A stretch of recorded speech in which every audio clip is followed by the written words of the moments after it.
என்னாச்சு madam? Is no more. Karthisekar செத்துட்டான்.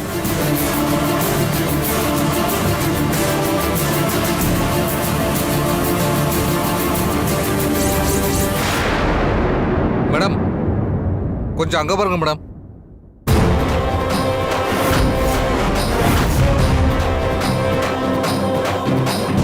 இது முடிவல்ல, ஆரம்பம். கனகா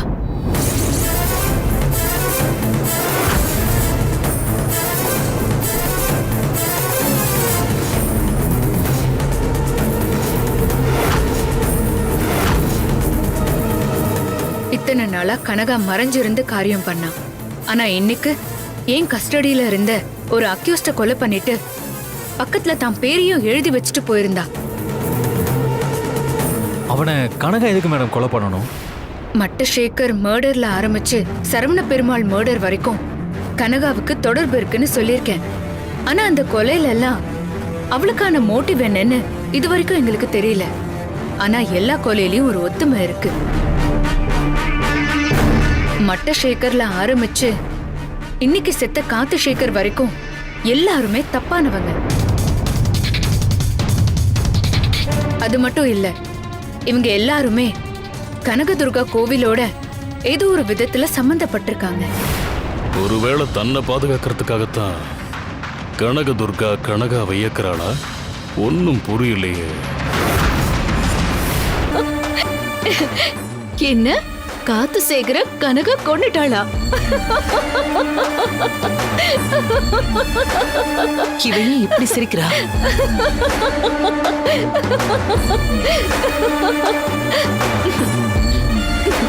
கார்த்திசேகர கொன்னது கனகா இல்ல, நான் தான்.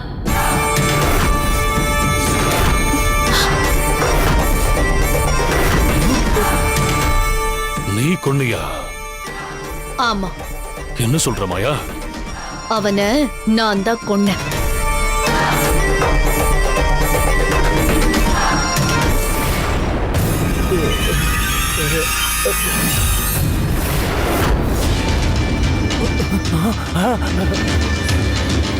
நீங்க வந்துட்டீங்க. நீங்க வருவீங்கன்னு நான் எதிர்பார்க்கவே இல்லை. என்னை காப்பாத்தி கூட்டிட்டு போயிடுங்க. என்னது காப்பாத்துறதா? உன்னை காப்பாத்த வந்த சாமி இல்லடா நான். உன்னை காவு வாங்க வந்த நாகதேவதை.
மாயா, அவளை எதுக்காக கொண்ட?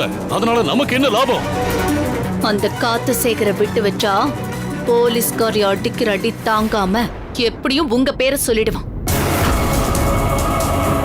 நந்தனி கிட்ட இருந்து உங்களையும் காப்பாத்தணும், அதே சமயம் அம்மனோட அருளை இழந்து நிக்கிற கனகாவையும் இதுல சிக்க வைக்கணும்.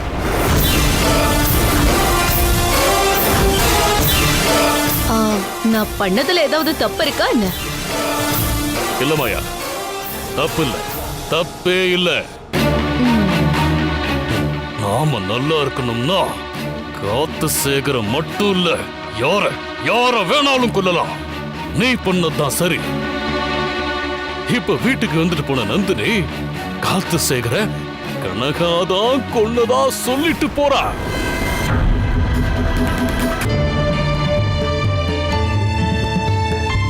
ஆமா,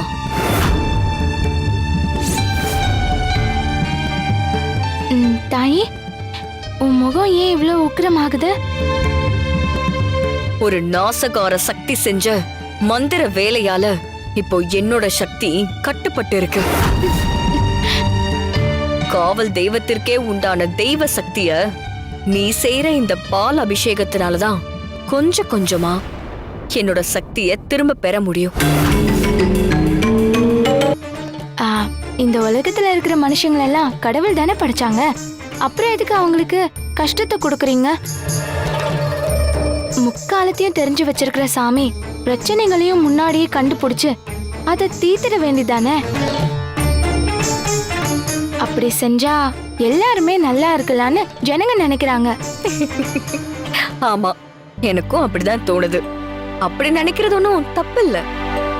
அம்மா, இந்த உலகத்தை ரசிக்கிற நீங்க படைச்ச ஜீவராசிங்களுக்கு ஏன் இவ்ளோ கஷ்டத்தை கொடுக்கறீங்க?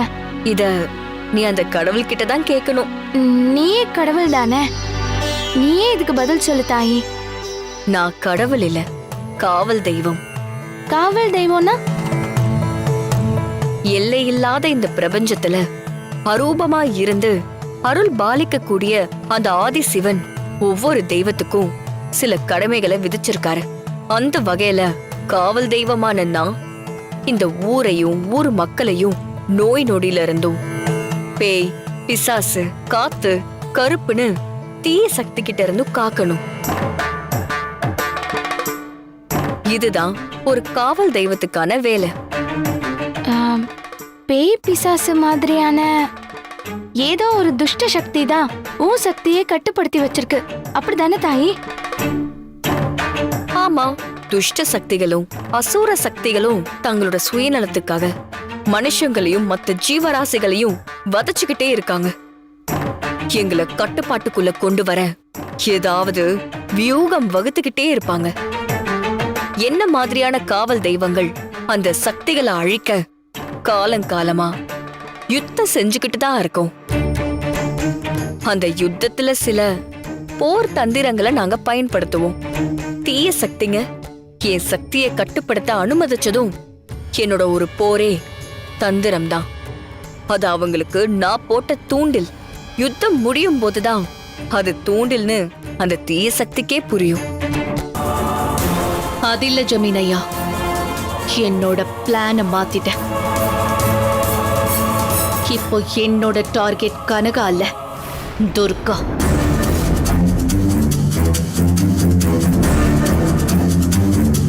மாயா, அந்த அப்பாவிய எப்ப வேணாலும் நம்ம சௌகரியத்துக்கு ஏத்த மாதிரி நாம தீர்த்து கட்டிடலாம். அவெல்லாம் ஒரு விஷயமே இல்ல. ஆனா அந்த கனகா ஒரு மாயாவே. அவளைதான் முதல்ல காலி பண்ணி ஆகணும். அவளுக்கு மரண யோகம் வந்திருக்கு. இப்படி ஒரு வாய்ப்பு திரும்ப கிடைக்காது மாயா, திரும்ப கிடைக்காது. ஜமீனையா, நான் சொல்றதை எல்லாரும் கொஞ்சம் பொறுமையா கேளுங்க. நம்ம நிதானமா நடந்துகிட்டா ஆகாயத்து கூட கட்டி ஆளலாம். ஆஃப்டர் ஆல் இந்த கனகாவை கொல்ல முடியாதா என்ன? சரி சரி, உன் பிளான் என்னன்னு தான் சொல்லு. முதல்ல கனகாவை காலி பண்ணிட்டு அப்புறமா துர்காவை சாகடிக்கிறதுக்கு பதிலா துர்காவை காலி பண்ணிட்டு அது மூலமா கனகாவோட சாப்டரையே க்ளோஸ் பண்ணலான்னு சொல்றேன். அது எப்படி முடியும்? துர்காவை சாவடிச்சிட்டு அந்த பழிய கனகா மேல போடலான்னு சொல்றேன்.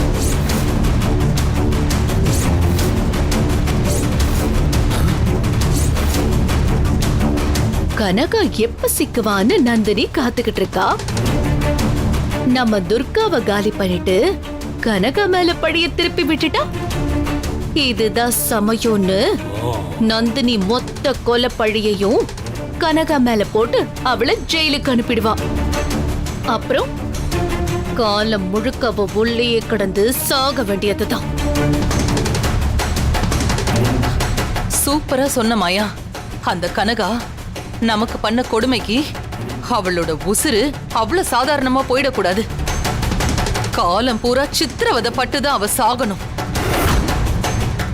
புரியுது புரியுது மாயா, இப்பதான் எல்லாம் புரியுது. கனகா துர்கான்னு எதுக்கு தனித்தனியா ரெண்டு கொலை பண்ணிக்கிட்டு ஒரே கொலையில ரெண்டு பேரையுமே காலி பண்ணலாம்னு சொல்ற. Super idea. துர்காவை கொன்னுட்டா நந்தினிக்கு இவதான் கணக்கான்னு அடையாளம் கண்டுபிடிக்கிறது சுலபமாயிடும். அதுக்கப்புறம் கனகாவை தூக்கி உள்ள வச்சிருவா. ஓகே ஓகே, எனக்கு இந்த பிளான் ஓகே. ஆமாண்ணே, துர்காவை கொன்னுட்டு கனகா மேல பழிய போடுறதுதான் சரி. மாயா, இவ்வளவு யோசிச்சு நீ துர்காவையும் போட்டு தள்ள பிளான் வச்சிருப்பியே, அது என்ன பிளானு?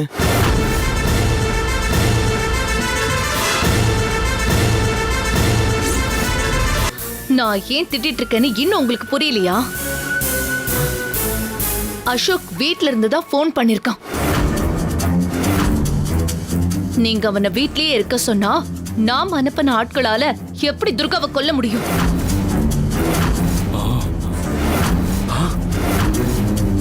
நீங்க படுக்க படப்படன்னு பேசிட்டு வச்சிட்டீங்க. கொஞ்சம் கூட யோசிக்க மாட்டீங்களா? அசோக் ஆபீஸ்ல இருந்தா பேசுறான்னு நினைச்சேன். ஆமா, அவ வீட்ல இருந்தா பேசுறா, நீ எப்படி கண்டுபிடிச்ச? நான் மாயா.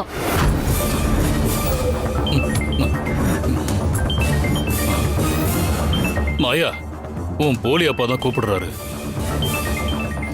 பேசுங்க. என்னாச்சு?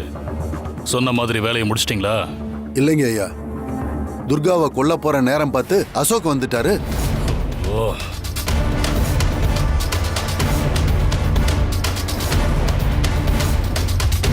அவர் வீட்ல இருக்கிற வரைக்கும் துர்கா மேல கை வைக்க முடியாது. ஏதாவது பண்ணி அசோக் இங்க இருந்து வெளியே அனுப்புங்க, அப்பதான் துர்காவை தூக்குல தொங்க வைக்க முடியும். சரி, நான் இப்பவே பேசி அவனை வெளியே போக வைக்கிறேன். நீங்க யாருங்கிறத அவனுக்கு தெரியாம பாத்துக்கங்க. சரிங்க ஐயா.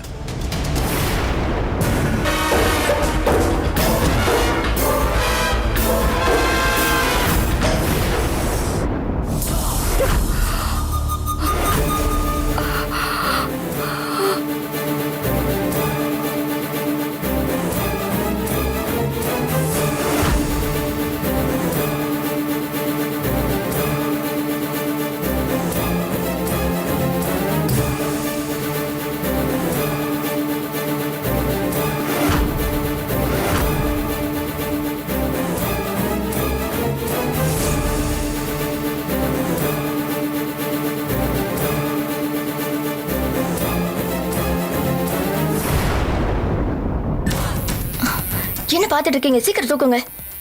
தூக்குங்க. பாத்துக்கிட்டே இருக்காம சீக்கிரம் தூக்குங்க.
என்னடா பாத்துட்டு இருக்க? இல்லடா, செத்து தொலையட்டும்.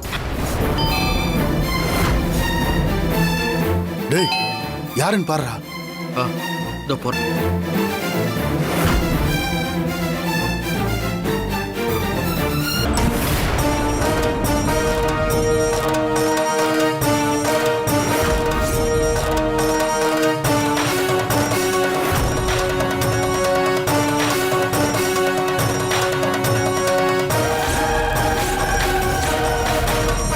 வாங்க, யாருன்னு போய் பார்க்கலாம்.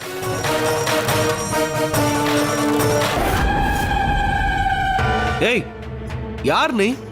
என்ன தெரியலையா? நான் ஆத்தாடா. ஆத்தாவா? ஏய்,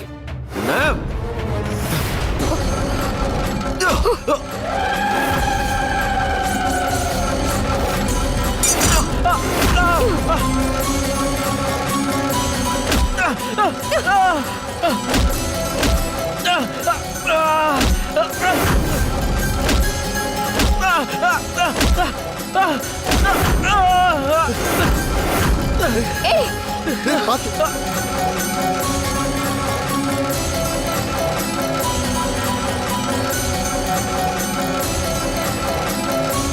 டேய் யாரும்மா நீ? எதுக்கு எங்க பையனை அடிக்கிற? கேக்குறேன்ல, பதில சொல்லு.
இங்க என்னதான் நடந்துச்சு?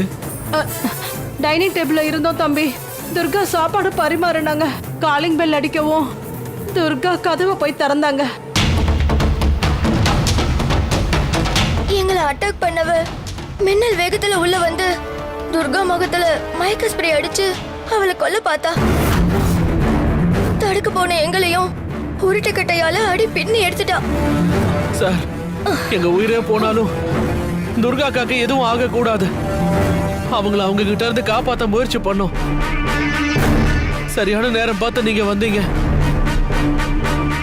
தம்பி, நீங்க மட்டும் வரலன்னா எங்க யாரையும் உயிரோட பார்த்திருக்க முடியாது தம்பி. சரி, இப்போ அவ எங்க இருக்கா? எங்களை சரமாரியா அடிச்சு போட்டுட்டு துர்கா கவ தரன்னு இழுத்துட்டு மாடியில அதோ அந்த ரூம் தான் சார் கூட்டிட்டு போனா. துர்கா கவ என்ன பண்ணான்னு எனக்கு தெரியல. ஐயோ, இத முன்னாடியே சொல்ல மாட்டீங்களா? தள்ளுங்க. துர்கா, துர்கா என்னாச்சு உனக்கு? துர்கா என்ன ஆச்சு உனக்கு? ஏய் எந்திரி. துர்கா,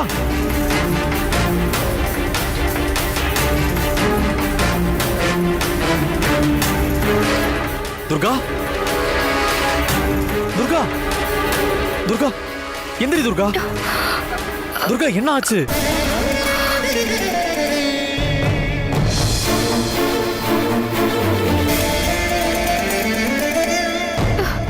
ஏய் என்ன ஆச்சு? உனக்கு ஒண்ணு இல்லையே? சின்னையா, யாரோ ஒருத்தி வீடு புகுந்து என்ன கொல்ல பார்த்தா.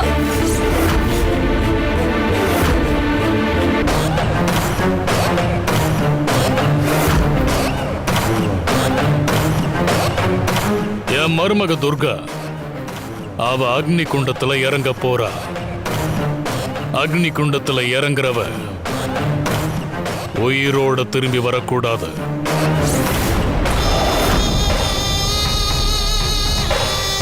அப்படியே பண்ணிடலாங்க ஐயா, கவலையப்படாதீங்க. டேய், அந்த குழந்தைய போய் எடுத்துன்னு வா. சரிண்ணே.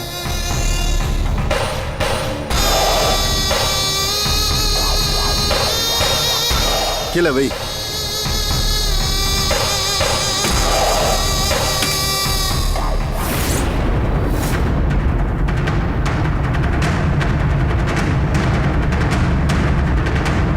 ஐயா, இது டைம் பாம். இதுல டைமை செட் பண்ணி வச்சோம்னா சொன்ன டைம்க்கு வெடிச்சு அந்த லொகேஷனு அடையாளம் தெரியாம பண்ணிடும்.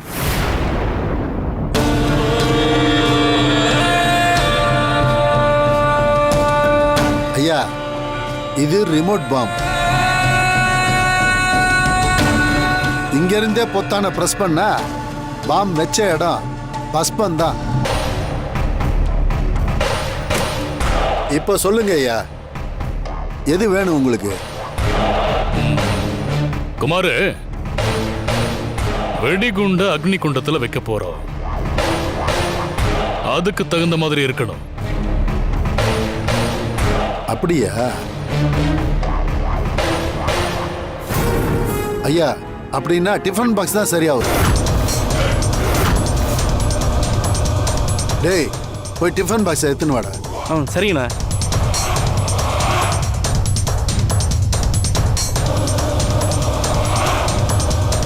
என்னங்கண்ணா? ஐயா, இது கடல் தண்ணிக்குள்ள ஒரு நாள் ஃபுல்லா கடந்தாலும் ஒன்றாகாது, அக்னிக்குள்ள கடந்தாலும் ஒன்றாகாது.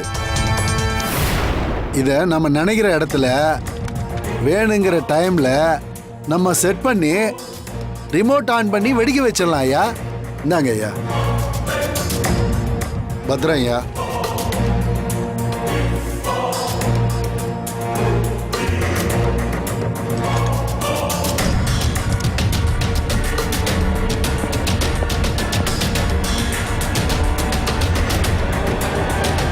அண்ணே, இதான் சரியா வரும்.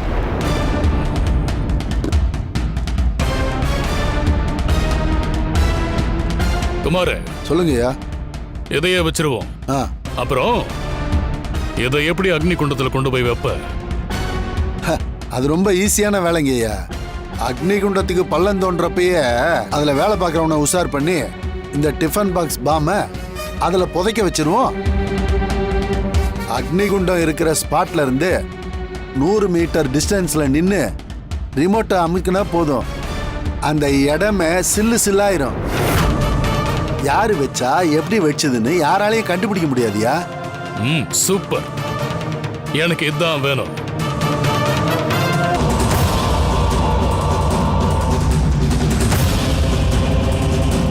நீங்க என்னதான் ஏற்பாடு பண்ணாலும் அது நடக்க போறதில்ல. நீங்க பேசுறதெல்லாம் வெட்டி பேச்சுதான். என்ன மாயா, நீயே இப்படி சொல்ற? ஏன் நடக்காதுங்கிற? ஆமா, நீங்க என்னதான் திட்டம் போட்டாலும் கடைசி நிமிஷத்துல அந்த கனகா வந்து கலைச்சு போட போறா. அப்புறம் எதுக்கு தேவையில்லாம கற்பனை பண்ணி ஏமாந்து போறீங்க? என்னது, கனகா வந்து அதை கலைச்சிருவாளா? அவ எப்படி வர முடியும்? அவளுக்கு தான் இப்ப அம்மனோட பவரே இல்லையே. மாயா, கனகாவுக்கு அம்மன் சக்தி கிடைக்க கூடாதுங்கிறதுக்காக தானே நீ நாகபந்தன எந்திரத்தை பண்ணி கொடுத்த. அத கோவில்ல கொண்டு போய் வச்சிருக்கிறதால இந்நேரத்துக்கு அது அம்மனோட சக்தியை கட்டுப்படுத்தி வச்சிருக்கும்ல. அப்புறம் எப்படி கனகா வந்து காரியத்தை கெடுப்பான்னு சொல்ற? நீங்க நினைக்கிற மாதிரி அப்படி முழுசா நடக்கல. ஏன்னா இப்போ நாகபந்தனம் கொஞ்சம் கொஞ்சமா தன்னோட சக்தியை இழந்துட்டு வருது. அது முழுசா தன்னோட சக்தியை இழந்துருச்சுன்னா கனகாவுக்கு திரும்பவும் அம்மனோட அருள் கிடைச்சிடும்.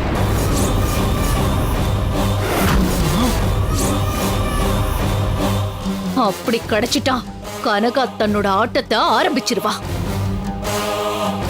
மாயா, நீ என்ன சொல்ற? நாகபந்தனம் தன்னோட சக்தியை எப்படி இழக்கும்? இப்படி ஒரு விஷயம் நடக்கணும் நீ எங்களுக்கு சொல்லவே இல்லையே. அதான் இப்ப சொல்றேனே, அஷ்டபந்தனோ தன்னோட சக்திய 12 வருஷத்துல இழக்கிற மாதிரி நாகபந்தனமோ தன்னோட சக்தியை இழக்கும். அஷ்டபந்தனத்துக்கு 12 வருஷம்னா நாகபந்தனத்துக்கு எத்தனை வருஷம்? ஏன்னா நாகபந்தனம் வச்சு இன்னும் ஒரு வாரம் கூட ஆகலையே. அஷ்டபந்தனத்துக்கு ஆயுசு 12 வருஷம்னா நாகபந்தனத்துக்கும் ஆயுசு 12 வருஷம்தான். ஆனா 12 வருஷம் முடியறதுக்கு முன்னாடியே என்னோட சக்தியை பயன்படுத்தி அஷ்டபந்தன சக்தியை கட்டுப்படுத்தின மாதிரி இன்னொரு சக்தி நான் செஞ்ச நாகபந்தன சக்தியை இழக்க வச்சிருக்க.